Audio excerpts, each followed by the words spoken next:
నా దగ్గరికి ఒక పేషెంట్ రీసెంట్‌గా వచ్చారు. సో, తీవ్రమైన తలనొప్పితో బాధపడుతున్నాను డాక్టర్ వైద్యం ఏంటి అనేది వచ్చారు. సో, ఆయన హిస్టరీ అన్ని తీసుకోగా గత 3 ఇయర్స్ నుంచి కూడా ఆయన హెడేక్‌తో బాధపడుతూ ఉన్నారు. సో, హెడేక్ వచ్చినప్పుడల్లా కూడా ఈ హెడేక్ టాబ్లెట్స్ కామన్‌గా అవైలబుల్ అనేవి తీసుకొని వేసుకుంటూ ఉంటాడు.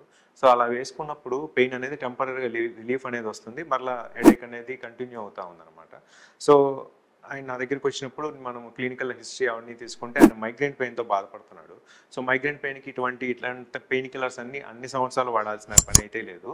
సో, యూజువల్‌గా మనందరిలో కామన్‌గా అందరూ చేసే మిస్టేక్ ఏంటంటే హెడేక్ అంటే సింపుల్ హెడేక్ టాబ్లెట్స్ ఏవో ఒకటి వేసుకుంటూ ఉంటారు. సో, అలా వేసుకోవటం వలన కలిగే నష్టాలేంటనేది ఒకసారి వివరిస్తాను. నంబర్ 1 గ్యాస్ట్రైటిస్ ప్రాబ్లమ్స్ రావచ్చు. నంబర్ 2 రియాక్షన్స్, ఎలర్జీ రావచ్చు.